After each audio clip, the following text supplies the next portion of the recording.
तो हेलो मेरे प्यारे एग्रीकल्चर सुपरस्टार्स। आपने एक वो सॉन्ग तो सुना ही होगा ना कि सफर तन्हा तन्हा कब तलक।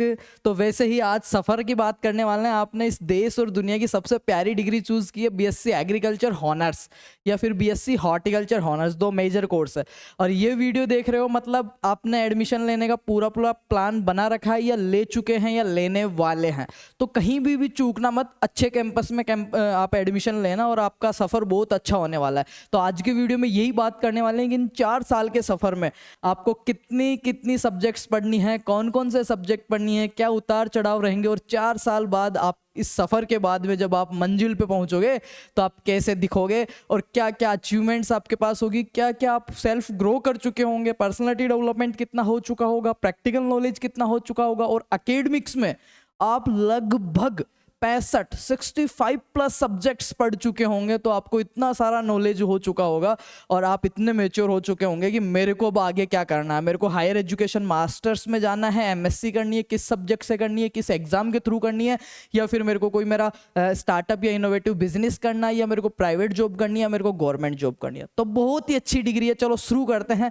तो अभी आज हम बात करेंगे इस वीडियो में बीएससी एग्रीकल्चर हॉनर्स बैच 2025। मतलब इस बार जो एडमिशन ले रहे हैं, मैं इवन ये कह रहा हूँ, ये जो मैं सब्जेक्ट्स बताऊंगा, ये जो पूरा सफर बताऊंगा, वो सिर्फ राजस्थान के बच्चे नहीं, पूरे भारतवर्ष के अंदर ऑल इंडिया किसी भी कॉलेज, किसी भी यूनिवर्सिटी, किसी भी कैंपस, किसी भी इंस्टीट्यूट से अगर आप बीएससी एग्रीकल्चर कर रहे हैं, सबके सिमिलर रहेगा। इवन मैं ये कह रहा हूँ जहाँ पे हिंदी चलती है, मैंने मेरे चैनल एनालिटिक्स में देखा है कि भूटान, नेपाल, बांग्लादेश और आपका इन जगह भी पता है हिंदी का अपना सेम सिलेबस है बीएससी एग्रीकल्चर के। इवन कुछ सब्जेक्ट सेम ऐसे कैसे चलते हैं, तो वहाँ के ऑडियंस भी अपनी क्लासेस लेती है। तो वहाँ के बच्चे भी अपन ये मान सकते हैं कि पाकिस्तान, नेपाल, भूटान और बांग्लादेश, वहाँ पे भी बीएससी एग्रीकल्चर में सिमिलर चीज़ें चलती है। तो उनका सफ़र, अपना सफ़र, और इस सफ़र के बाद में क्या होगा वो सारी चीज़ें देखनी पड़ेगी कि 65 कौन कौन से सब्जेक्ट पढ़ने वाले हो 4 साल में, 8 सेमेस्टरों के अंदर कितनी परसेंटेज बनाओगे, कितने नंबर लाओगे, तब कितनी ओजीपीए सीजीपीए आपकी रहेगी, कैसे परसेंटेज इंप्रूव करना है, कहां से पढ़ना है, सारी बात करेंगे बेटा।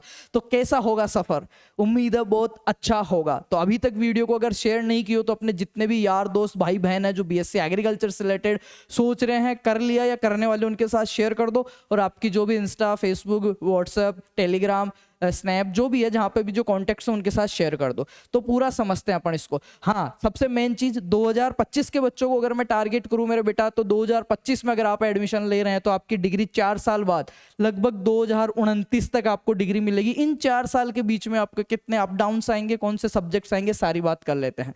चलो स्टार्ट कर लेते हैं। चैनल के पेज पे नए हो तो चैनल के पेज को सब्सक्राइब कर देना ताकि आगे की सारी फ्री ऑफ कॉस्ट क्लासेस आपको मिलती रहे। चलो सबसे पहले बात करते हैं बेटा एक 6th डीन कमेटी रिपोर्ट। ये क्या है आपको ये समझना बहुत ही ज्यादा जरूरी है। देखो मैं आपको बताऊं, ये जो 6th डीन कमेटी रिपोर्ट है वो है एक कमेटी बनाई जाती है, सारे यूनिवर्सिटीज, सारे जो टॉप मोस्ट इंस्टीट्यूट्स हैं, जो UG courses, BSc agriculture UG courses है, अंडर ग्रेजुएशन जिसको बोलते हैं, मतलब 12वीं के बाद में 13वीं, 14वीं, 15वीं और 16वीं कॉलेज लाइफ जो यूजी डिग्री है उसके लिए है। तो इतने दिन पहले 5th डीन कमेटी चलती थी, मतलब उनके अकॉर्डिंग जो आपका कैरिकुलम है, कोर्स कैरिकुलम है, सब्जेक्ट डिसाइड होते थे। अभी पिछले ही साल 2024 के अंदर 6th डीन कमेटी आई और ये चलती है अपने 5-6 साल में चेंज होती है।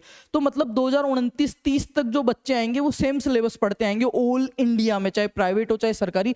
तो वो है 6th डीन कमेटी के नए सब्जेक्ट्स जो मैं आपको बताने वाला हूँ, जो आपको मिलने वाले हैं। ठीक है, agriculture education division, Indian counselling of agriculture research, कृषि अनुसंधान भवन 2nd, पूषा, न्यू दिल्ली।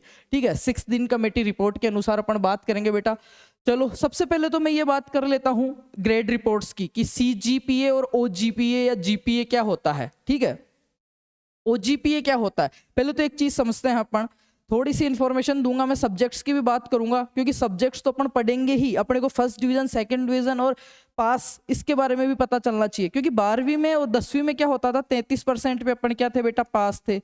60% पे क्या था, अपन 1st डिवीजन हो जाते थे। ठीक है, 60 पे होते हैं फर्स्ट डिवीजन, और इससे ऊपर है तो अपने को ग्रेड्स वगैरह मिलते थे, है ना। इससे कम है तो अपन सेकंड डिवीजन आ जाते थे, 50 से कम है तो थर्ड डिवीजन में चले जाते थे, ऐसा कुछ सी सिस्टम है। पर अब वो सिस्टम हो गया है खत्म। अब 16 कमेटी के हिसाब से आप देखो आपको अगर क्या क्या रूल रेगुलेशन रहने वाले हैं, यहाँ से मैं बात कर लेता हूँ बेटा आपके लिए। आई थिंक सबको दिख रहा होगा बहुत अच्छे से, फिर सब्जेक्ट्स की भी बात करेंगे। अब यहाँ पे देखो आप, आपके फर्स्ट से देखो, हाँ ऐसे समझना आप, 4 साल की डिग्री है बेटा, हर 6 महीने में एक सेमेस्टर होता है, मतलब एक साल में 2 सेमेस्टर होते हैं। सेमेस्टर का मतलब होता है 6-6 महीने के 2 भाग आपको पढ़ने हैं। ये जब दोनों पास कर लोगे 6 + 6 12 महीने, तब आप अगली क्लास में मूव कर जाओगे। तो इसमें अलग 10 सब्जेक्ट चलते हैं, 9 से 10, इसमें अलग 9 से 10 सब्जेक्ट चलते हैं। ये तो हो गया आपका सब्जेक्ट्स का सिनेरियो। अब इसका रिजल्ट और इसका रिजल्ट, दोनों का रिजल्ट आता है, दोनों में आप पास होते हो तब आप नेक्स्ट क्लास में जाते हो, ठीक है, समझ गए। तो इनमें क्या होता है, 6 महीने में एक बार पेपर लगते हैं। तो कुछ कुछ में क्या होते हैं पेपर, डायरेक्ट थ्योरी पेपर होते हैं और डायरेक्ट प्रैक्टिकल एग्जाम होते हैं। कुछ कुछ में क्या होता है, मिड एग्जाम लगते हैं, मिड टर्म एग्जाम लगते हैं। मिड टर्म एग्जाम लगता है तो मैं ये भी बताऊंगा आपको कि आपके जो मिड एग्जाम लगते हैं वहां पे कितना क्या सिलेबस आपके आने वाला है, वो सारी चीज समझाऊंगा। अब यहाँ पे देखो, जिस बच्चे को, यहाँ मैं सीधा सा समझा रहा हूँ OGPA क्या होता है, और यहाँ पे देखो OGPA क्या होता है, ओवरऑल ग्रेड पॉइंट एवरेज, उसको बोलते हैं OGPA। अब अपन 10वीं में तो ये बोल देते थे 60% बन गई।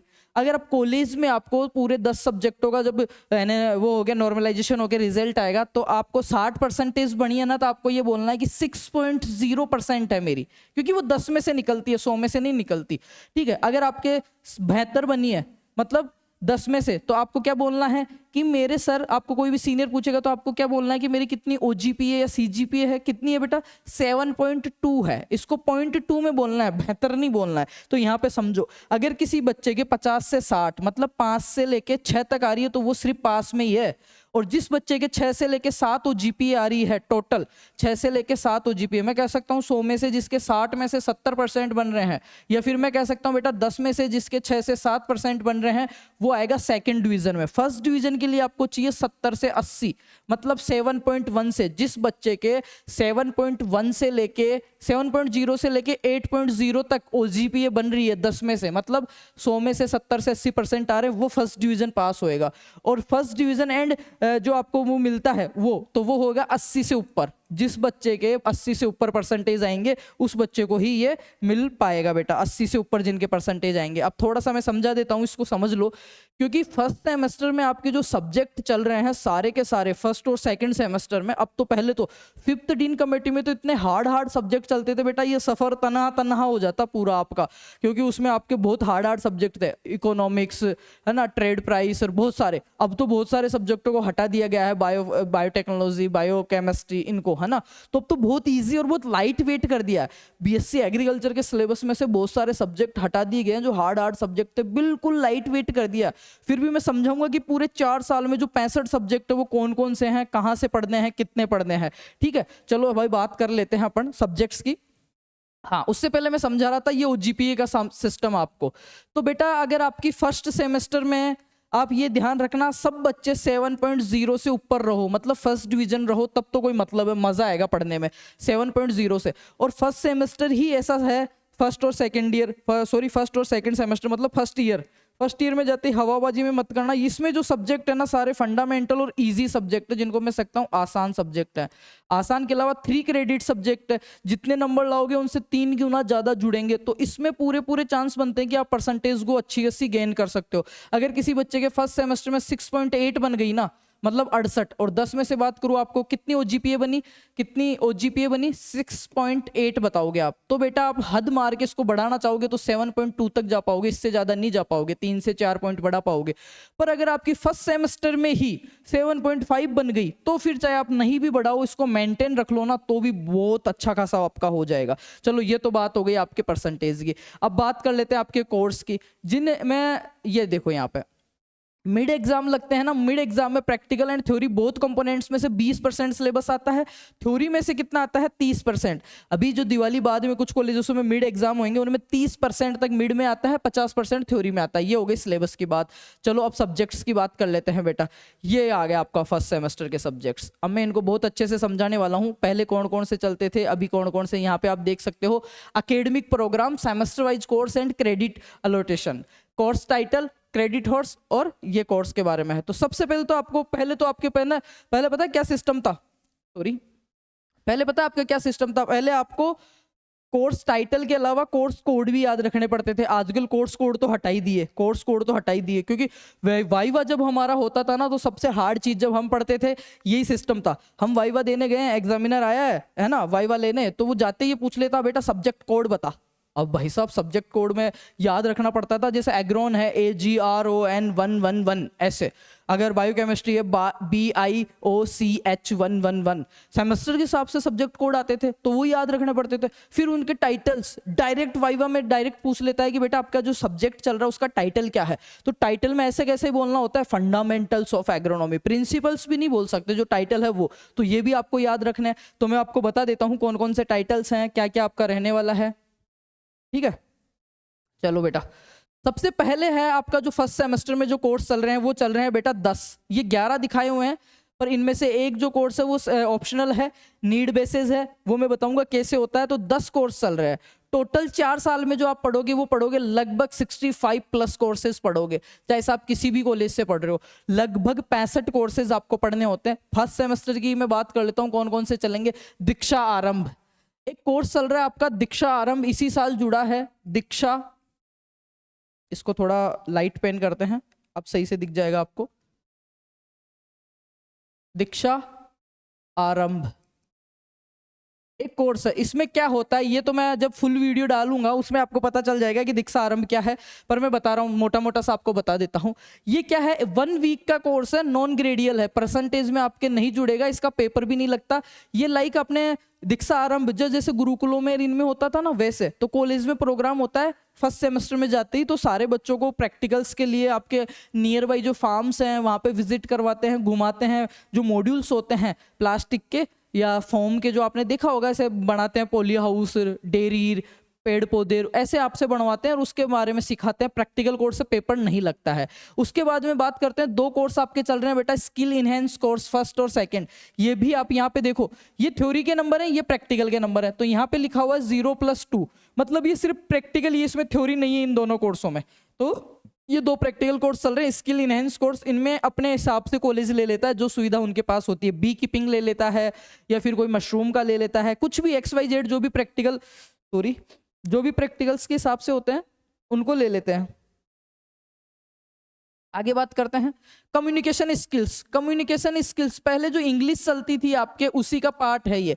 इसमें क्या होगा, छोटी मोटी आपकी ग्रामर है। क्या है बेटा, ग्रामर है। और कम्युनिकेशन के बारे में है, वर्बल है आपका, नॉन वर्बल है, रिटन है, या फिर कौन सा है। कम्युनिकेशन होता है 2 लोगों के बीच में बात करने वाला, कम्युनिकेशन, कम्युनिकेट। मैं आपसे बात कर रहा हूँ, मैं मेरे विचार आपके सामने लिख बता रहा हूँ, मेरे मन में क्या चल रहे हैं, मेरी फीलिंग्स इमोशंस आपको बता रहा हूँ। तो मैं बताने के 2 वे हो सकते हैं, या तो मैं मुंह से बोल के बता सकता हूँ, ये मैं कागज से लिख के, या मैं इशारों से।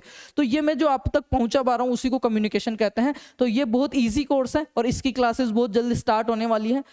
एक असिस्टेंट प्रोफेसर है हमारे, वो आपको करवाएंगे, बहुत ही क्वालिटी टीचर है, वो करवाएंगे। मैंने भी पहले इसकी 1 शॉट वगैरह डाल रखी है, कोई दिक्कत नहीं है, इसमें पास करवाने की जिम्मेदारी हमारी है। ये देखो 1+1, ये थ्योरी प्लस प्रैक्टिकल दोनों है। इसके बाद में farming based livelihood system. Farming based livelihood का मतलब होता है कि खेती पर आधारित जीवन प्रणालियां। तो खेती पे आधारित जीवन प्रणाली इस कोर्स में कुछ भी नहीं है बेटा, कुछ भी। 3 घंटे में पूरा कोर्स पढ़ा देते हैं, मैंने पढ़ाया है पिछली बार, और एक सिंगल क्वेश्चन।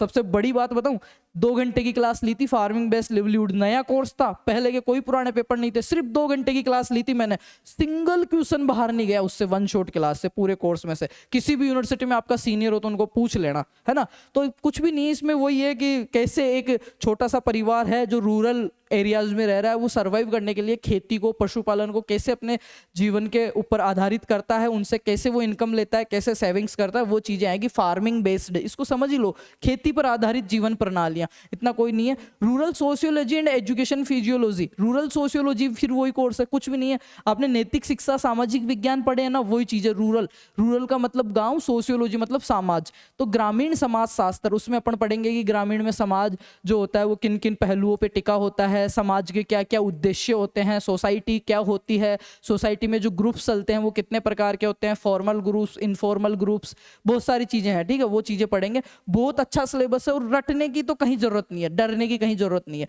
आगे बात करते हैं फंडामेंटल्स ऑफ एग्रोनॉमी की, तो इसकी ऑलरेडी क्लासेज हो रही है और भी मैं आपको बता दूंगा। फंडामेंटल्स ऑफ एग्रोनॉमी, इसमें क्या है मैं बताऊं, आप जो भी एंट्रेंस देके हो 11वीं और 12वीं में आपने जो किताबें पढ़ी हैं सेम वही सिलेबस है। एग्रोनॉमी में कुछ भी नहीं है, टिलेज है, न्यूट्रिएंट्स है, इरिगेशन है आपका, उसके अलावा इरिगेशन हो गया, न्यूट्रिएंट्स हो गया, टिलेज हो गया, और क्या है, वीड साइंस है, वीड के बारे में है थोड़ा बहुत, और यही है। फंडामेंटल में क्या हमेशा क्रॉप्स नहीं आती, फंडामेंटल में आते हैं बेसिक, ठीक है। तो बेसिक के अंदर आप समझते हो कि भू परिष्करण है ना, थोड़ा बहुत मृदा का भी पार्ट है, मृदा का अलग से सब्जेक्ट दिया हुआ, इसमें थोड़ा बहुत भू परिष्करण का है, थोड़ा बहुत आपका पोषक तत्वों का है, खरपतवारों का है, सिंचाई का है, ठीक है, यही दिया हुआ है बस। आगे बात करते हैं फंडामेंटल्स ऑफ सॉइल साइंस, ये 3 क्रेडिट सब्जेक्ट है, देखो 2+1, एक तो प्रैक्टिकल थ्योरी में जैसे 30 नंबर है ना, तो 60 नंबर जुड़ेंगे आपके, ऐसे करके 3 क्रेडिट। फिर है फंडामेंटल्स ऑफ सॉइल साइंस, कुछ भी नहीं है, मैंने खूब पढ़ा रखा है, अब की बार फिर से क्लास स्टार्ट होगी, चैनल को सब्सक्राइब कर लो।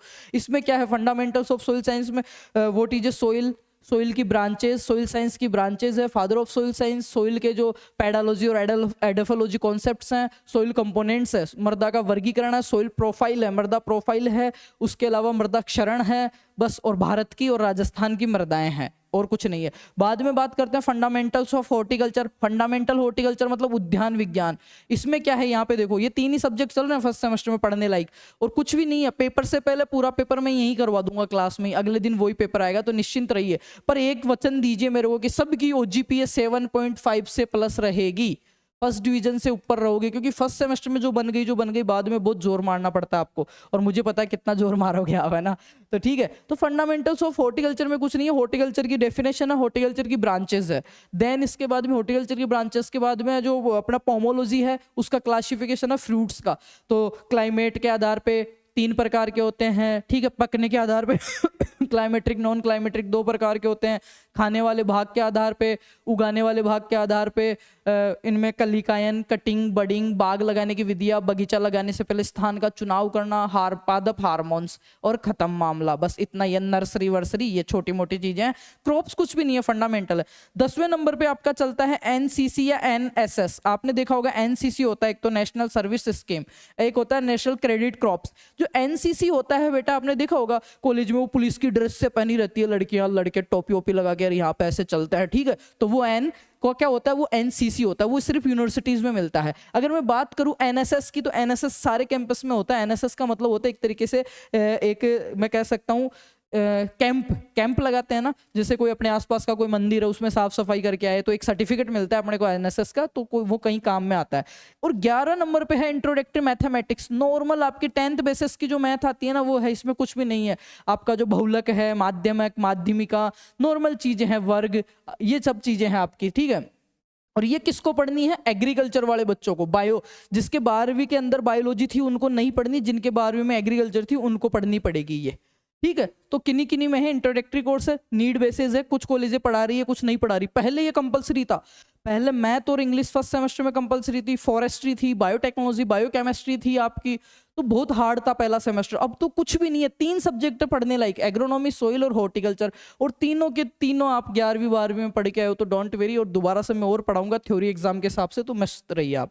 ये हो गए बेटा फर्स्ट सेमेस्टर के आपके 10 सब्जेक्ट, समझ में आया। इन 10 सब्जेक्टों को जब आप पास कर लोगे, फिर आएगा आपका सेकंड सेमेस्टर, दोबारा से आपके कॉलेज में रजिस्ट्रेशन होते हैं और सेकंड सेमेस्टर चालू होता है।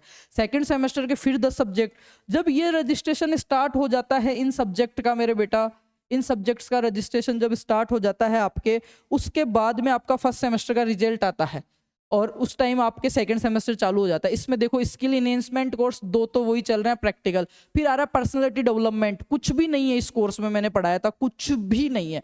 पर्सनालिटी डेवलपमेंट, आप कैसे पर्सनालिटी डेवलप कर सकते हो अपनी, बोलना, चलना, किस प्रकार की पर्सनालिटी होती है, पर्सनालिटी A, पर्सनालिटी B, कुछ होते हैं इंट्रोवर्ट, कुछ होते हैं एक्सट्रोवर्ट, वो नहीं होते अंतर्मुखी बहिर्मुखी। कोई आदमी होता है मन में कोई भी बात आई बक देता है, कह देता है, ठीक है, कोई होते हैं चुपचाप गुमसुम रहते हैं, तो वो पर्सनालिटी बेसिस पे होती है।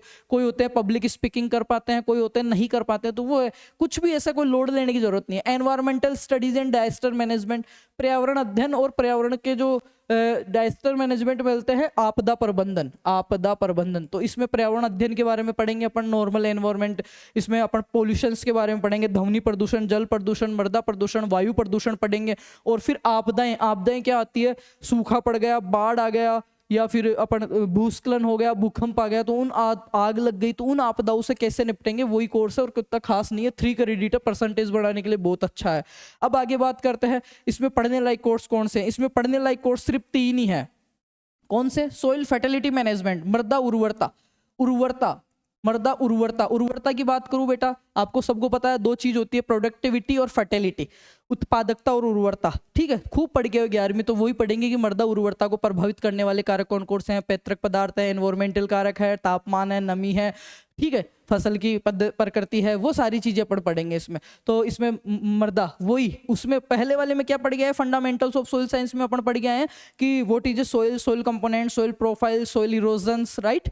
ठीक है, उसके बारे में पढ़ा। इसमें पढ़ेंगे कि सोइल फर्टिलिटी जो होती है उसको कैसे कैसे मैनेजमेंट करते हैं, कौन कौन से इसके लिए फैक्टर्स होते हैं, वो चीज पढ़ेंगे।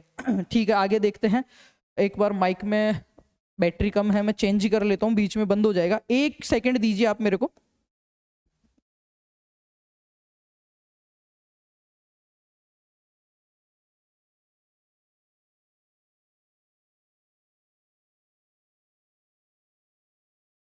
हेलो, चलो मैंने चेंज कर दिया क्योंकि बीच में वॉइस प्रॉब्लम हो जाएगी तो दोबारा क्रिएट करना बहुत मुश्किल हो जाता है। ठीक है, बाद में देखते हैं फंडामेंटल्स ऑफ एंटोमोलॉजी, बहुत अच्छा सब्जेक्ट है। एंटोमोलॉजी का मतलब होता है कीट विज्ञान, और फंडामेंटल कीट विज्ञान है, तो इसमें अपन पढ़ेंगे कीटों के बारे में, कीटों की बाहरी त्वचा, अंदर की संरचनाएं, कीटों में एंटीना पाया जाता है, कैसे वर्क करते हैं, कौन कौन सा इनका गण है, कौन सी स्पीसीज है, वो चीज पढ़ेंगे। ठीक है, इनके पंखों के बारे में। उसके बाद में है live stock and poultry management, इसमें आता है आपका पशुपालन, पशुपालन। तो इसमें पशुपालन की नॉर्मल जानकारी प्लस आपकी जो गाय, भैंस, भेड़, बकरी, सुअर और मुर्गी की ब्रीड्स के बारे में पढ़ना है। एनिमल हस्बेंड्री कुछ भी नहीं है। उसके बाद में जो मेजर कोर्स है, जो मेरा कोर्स है, जो मैं पढ़ाता हूं, आपको मजा जिसमें आएगा वो है फंडामेंटल्स ऑफ प्लांट पैथोलॉजी। थोड़ा सा टेक्निकल सब्जेक्ट है, पैथोलॉजी के बारे में पढ़ेंगे। प्लांट पैथोलॉजी मीन्स होता है पादप रोग विज्ञान। एक पादप में, स्वस्थ पादप में डिजीज कैसे आया, डिजीज क्या होता है, डिजीज को फैलाने वाले जो होते हैं उनको क्या बोलते हैं, वेक्टर्स बोलते हैं। डिजीज मेन जो डिजीज फैलने का रीजन होता है उसको बोलते हैं पैथोजेंस बोलते हैं, कारक। पैथोजेंस कितने प्रकार के होते हैं, बायोटिक, एबायोटिक और मीजोबायोटिक होते हैं। रोग कितने प्रकार के होते हैं, हवा से फैलने वाले, मृदा से फैलने वाले, बीज से फैलने वाले। रोगों का मैनेजमेंट कैसे करते हैं, रोगों को फैलाने के लिए कौन कौन सी आपको कारक फैक्टर्स है जो इसको इफेक्ट करते हैं, ये सारी चीजें अपन पढ़ते हैं। उसके बाद में फिर वही एनसीसी या एनएसएस, ये हो गए आपके। तो ये फर्स्ट 10 सब्जेक्ट ये हो गए, 9 ये हो गए, लगभग आपके 19 से 20 सब्जेक्ट जब आप पास करते हो तो आप यहाँ पे आ जाओगे बेटा किस में, सेकेंड ईयर में। किस में मेरे बच्चा, सेकेंड ईयर में। चलो अब सेकेंड ईयर के सब्जेक्ट्स की बात कर लेते हैं। सेकेंड ईयर में कौन कौन से कोर्स आपके चलेंगे। सेकेंड ईयर का पहला सेमेस्टर, मैं कह सकता हूँ तीसरा, वैसे तो हो गया सेकेंड ईयर का पहला, और ऐसे डायरेक्ट बोले तो थर्ड सेमेस्टर आपका। 8 सेमेस्टर होंगे ना आपके। थर्ड सेमेस्टर में आप देखो कौन कौन से चल रहे हैं। स्किल इन्वेस्टमेंट कोर्स चल रहा है आपका, ठीक है। प्रैक्टिकल कोर्स नंबर 5, क्योंकि 2 तो फर्स्ट सेम में हो गए, 2 सेकंड सेम में हो गए, तो ये 5वें नंबर का हो गए ऑलरेडी।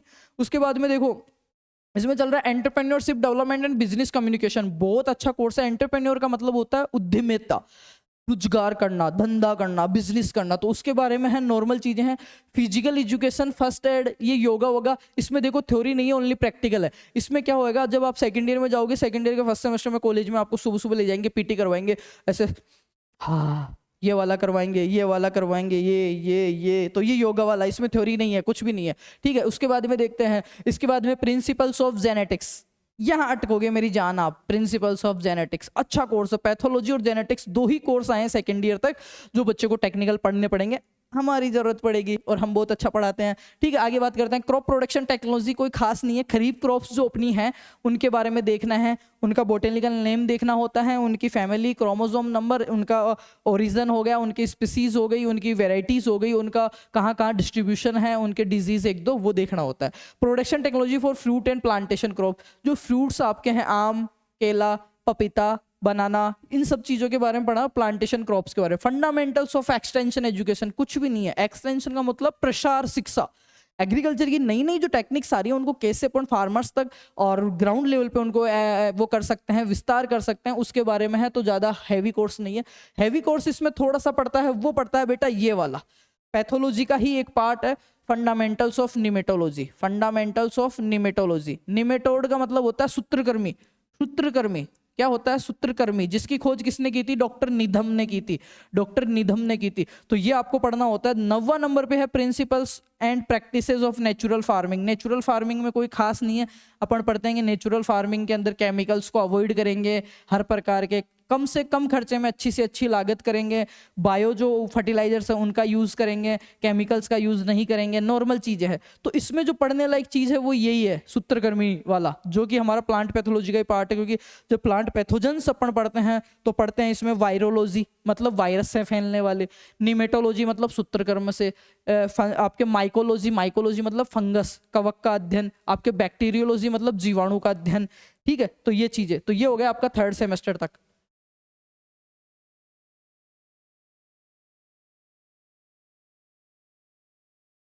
आगे बात करते हैं मेरे बच्चा, यहां तक हो गए आपके कितने सब्जेक्ट? 29 सब्जेक्ट हो गए, 20 और 9 19 सब्जेक्ट, सॉरी 10 10 20 29 हो गए। अब बात करते हैं चौथा सेमेस्टर। चौथे सेमेस्टर में कौन कौन से कोर्स चलेंगे मेरी जान के, वो भी मैं बता देता हूं अभी आपको, है ना। अब जल्दी जल्दी देख लेते हैं इन कोर्सेज को। ये बेटा मेरा वीडियो बनाने का पर्पज यही है कि आपको एटलीस्ट पता रहे कि मैं 4 साल में क्या क्या पढ़ने वाला हूँ, आपको कोर्सेज का तो पता रहे। ये इसमें बात करते हैं agriculture informatics and artificial intelligence. ये जो है आपका टेक्निकल कोर्स है, जो भी नई नई 3 क्रेडिट कोर्स है। आर्टिफिशियल इंटेलिजेंस के बाद में बात करेंगे जो नैनो यूरिया स्प्रेस वगैरह आते हैं उनके बारे में। ठीक है, production technology of vegetables and species, वहां पे अपन ने फ्रूट्स एंड प्लांटेशन क्रॉप पढ़ी। पिछली क्लास में हमने पहले फंडामेंटल्स पे तो वो पढ़ी हॉर्टिकल्चर, सेकंड में हमने पढ़ा fruits and plantation crops, third portion आया वेजिटेबल्स एंड स्पाइसेस, सब्जियां और मसाले। फिर देखो principles of agriculture economics and farm manager, कृषि एग्रीकल्चरल इकोनॉमिक्स, आपको पता है इकोनॉमिक्स का ज्यादा पार्ट नहीं है, थोड़ा ही है, वो पढ़ेंगे अपन। एंड फार्म मैनेजमेंट, एक फार्म है उसमें कितनी इनकम आ रही है, कितनी जा रही है, कितना बच रहा है, कैसे उसको मैनेजमेंट करेंगे वो। क्रॉप प्रोडक्शन टेक्नोलॉजी है आपका, रबी क्रॉप्स के बारे में, farm machinery and power, agriculture engineering इसको बोलते हैं। अगर ये सब्जेक्ट हमारे चलता था 2nd सेमेस्टर में, और इसका जो कोड था AGEON करके ऐसे था 121। ये हर बार पूछते थे। इसमें अपन ट्रैक्टर्स के बारे में पढ़ेंगे, इंजन्स के बारे में पढ़ेंगे, मोटर्स के बारे में पढ़ेंगे, साफट के बारे में पढ़ेंगे, क्लच के बारे में पढ़ेंगे, पूरी चीजें पढ़ेंगे। वाटर मैनेजमेंट कोई खास नहीं है इसमें, छोटा सा कोर्स है। प्रोबेमेटिक सोइल्स एंड देयर मैनेजमेंट, जो अपनी समस्याग्रस्त मृदाएं हैं, लवणीय, क्षारीय और अम्लीय जो मृदाएं होती है उनके बारे में पढ़ेंगे, और उनका मैनेजमेंट पढ़ेंगे कि कैसे चूना, पत्थर, जिप्सम, इनसे उनका मैनेजमेंट कैसे करते हैं। इसके बाद में basics of plant breeding, plant breeding के बारे में पढ़ेंगे कि ब्रीडिंग के पर्पज क्या है, पादप प्रजनन के उद्देश्य क्या है, पादप प्रजनन की विधियां कौन कौन सी, वो सारी चीजें पढ़ेंगे। और यहां तक पढ़ने के बाद बेटा आप आ जाओगे 3rd ईयर में। अब आएगा मजा सबसे ज्यादा। 3rd ईयर में सिर्फ 2 सेमेस्टरों में पढ़ाई करनी है, 4th ईयर के में तो मजे ही करना है। 4th ईयर के सब्जेक्ट्स भी मैं अभी अब आपको बताऊंगा, क्योंकि इस डिग्री में ये सीन है कि 3 साल तो आपको एकेडमिक पढ़ना होता है, 4थी साल में आपके प्रैक्टिकल्स होते हैं, आपको घूमना फिरना ही होता है। तो अभी बात करते हैं अपन, चलो अभी बात करते हैं 3rd ईयर की, मतलब 5वां सेमेस्टर। ठीक है, agriculture marketing and trade price, agriculture marketing के बारे में अपने को पढ़ना है। इंट्रोडक्शन ऑफ एग्रोमीट्रियोलॉजी, कृषि मौसम विज्ञान, कृषि मौसम विज्ञान के बारे में। Fundamentals of crop physiology, crop physiology को बोलते हैं पादप कार्य की, क्रॉप फिजियोलॉजी को क्या बोलते हैं बेटा? पादप कार्य की। और पादप कार्य की में क्या पढ़ते हैं? एक प्लांट के बारे में, इसमें ऑस्मोसिस पढ़ते हैं अपन, परासरण, विसरण दाब, जड़ तंत्र, ये सारी चीजें पढ़ते हैं। कैसे स्टोमेटा खुलते हैं, वाष्पोसर्जन कैसे होता है, रेस्पिरेशन कैसे होता है, श्वसन कैसे होता है, कौन सी गैसों से होता है, C3 C4 पौधे क्या होते हैं, कैम चक्कर क्या होता है, वो सारा क्रॉप फिजियोलॉजी में आता है। कि एक बीज से पौधा बन के उससे दोबारा बीज बन रहा है, उसके बीच में उसमें क्या क्या मेटाबॉलिक प्रोसेस हो रही है, वो सारा क्रॉप फिजियो में आता है। Pest management in crops of storeyed grains, entomology का ही है। पेस्ट जो आते हैं उनके बारे में पढ़ना है। Disease of field and horticulture crops and there management हो गया। क्रॉप इंप्रूवमेंट हो गया, क्रीप क्रॉप्स के बारे में पढ़ेंगे। वीड मैनेजमेंट पढ़ेंगे, एग्रोनॉमी का ही पार्ट है। Ornamental crops and MAP and landscaping, ornamental का मतलब हो गया आपके औषधीय पौधे जो है ऑर्नामेंटल में आपके MAPS में आएंगे, औषधीय पौधे ऑर्नामेंटल में आएंगे, जो सजावटी पौधे हैं उनके बारे में। इंट्रोडक्टरी एग्रोफॉरेस्ट्री, अब देखो आपके एग्रोफॉरेस्ट्री आ रही है 3rd ईयर में, हमारे आ जाती थी 1st ईयर के 1st सेम में, बच्चों के बेग लगती थी खूब एग्रोफॉरेस्ट्री। एग्रोफॉरेस्ट्री में अपन पढ़ते हैं जो फॉरेस्ट्रीज हैं उनके बारे में पढ़ते हैं, ठीक है। आगे बात करते हैं आपका 6वां सेमेस्टर जो कि आपका अकेडमिक का लास्ट होने वाला, फंडामेंटल्स ऑफ एग्रो बायोटेक्नोलॉजी, ये आपके 6वें सेमेस्टर में, मतलब 3rd ईयर के लास्ट में आ रही है, ये हमारे 1st सेम में ही आई थी, हमने तो बहुत हार्ड चीजें पढ़ी है यार, ठीक है। फिर आ रहा basics of applied agriculture statics, ये स्टैटिक्स भी है ना हमारे 2nd सेम में आती थी और सब बच्चों के बेक आती थी। 2nd सेम सबसे हार्ड पड़ता था, 1st सेम में तो देखो fundamentals of agronomy, horticulture, soil science, agroforestry, biotechnology, mathematics और इंग्लिश, ये आते थे। अब देखो आपको कितने कम, और 2nd सेमेस्टर में आती थी हमारे, हाँ सॉरी 2nd में आती थी स्टैटिक्स और बायोटेक्नोलॉजी, और भी आती थी ये इकोनॉमिक्स, ये सारी चीजें। अब देखो क्रॉप इंप्रूवमेंट है, कुछ भी नहीं है। Renewable energy and agriculture allied science, ये एग्रीकल्चर इंजीनियरिंग का ही पार्ट है। ड्राईलैंड एग्रीकल्चर में कुछ भी नहीं है, शुष्क खेती, वर्षा आधारित खेती और सिंचाई वाली खेती, इनके बारे में पढ़ना है। फिर देखो एग्रीकल्चर माइक्रोबायोलॉजी, ये एग्रीकल्चर माइक्रोबायोलॉजी 2nd ईयर में आती थी, आपके 3rd ईयर में आई है। उसके बाद में देखो agriculture finance and corporation, essential of plant biochemistry, fundamentals of seed science and technology, seed science and technology, ये जो सब्जेक्ट है आपके 6वें सेमेस्टर के। उसके बाद में देखो 4th ईयर में क्या क्या होएगा आपका। 4th ईयर में 5 इलेक्टिव कोर्सेज चल रहे हैं, क्रेडिट होल्डर्स के हिसाब से चल रहे हैं, पेपर नहीं लगते हैं 4th ईयर में आपके, निश्चिंत रहिए, प्रैक्टिकल कोर्सेज हैं। और कौन से सेमेस्टर में? 7वें सेमेस्टर में। 8वें सेमेस्टर में आपके होता है रेडी प्रोग्राम और EL प्रोग्राम। रेडी प्रोग्राम जो होता है रावे प्रोग्राम, और इंडस्ट्री अटैचमेंट या एक्सपीरियंस प्रोग्राम जो होता है, उसमें ये होता है कि आपको 90 दिन 92 दिन के लिए किसी KVK में जाना होता है। उसके बाद में आपका external learning programme EL programme होता है जो आपके कॉलेज के अंदर होता है, किसी भी एक प्रैक्टिकल पे आपको काम करके दिखाना होता है, या तो आपको मशरूम पे या शहद उत्पादन पे, मधुमक्खी पालन पे, किसी पे भी एक चीज पे आपको काम करना होता है, देन आपकी डिग्री हो जाती है बेटा कंप्लीट। और यहाँ तक आते आते आप जो टोटल कोर्स पढ़ पाते हो, आप पहले तो बहुत ज्यादा थे, 80-85 कोर्स थे, अब जो आपके कोर्स बचे हैं वो बचे हैं 65। कितने बचे हैं मेरे बेटा? 65 कोर्सेज। तो कोई बोले ना कि BSc एग्रीकल्चर ऐसे ही है, उसको ये वीडियो शेयर कर देना कि भाई ऐसे नहीं है।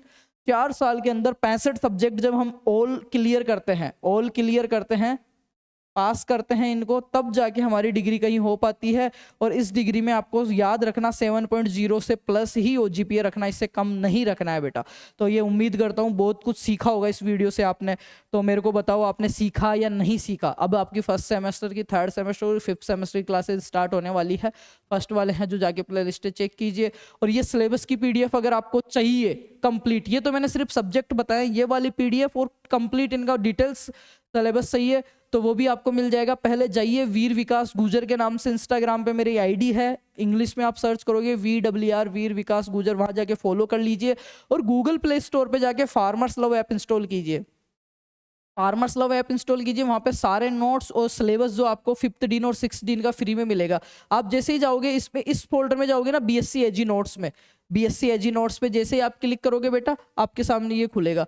इसमें जब ये कैपिटल में लिखा हुआ ना BSc एग्रीकल्चर, इस पे क्लिक करोगे तो आपको कंप्लीट 4 साल के सारे कोर्सेज की एक 1300 पेज की PDF खुलेगी ICR की, जिसमें पूरा बुकलेट है, पूरे 4 साल के रूल रेगुलेशन कोर्स सारी चीज आपको मिलेगी। BSc हॉर्टिकल्चर का सिलेबस मिल जाएगा, 1st सेमेस्टर का अगर देखना है तो सिर्फ 1st सेमेस्टर का मिल जाएगा।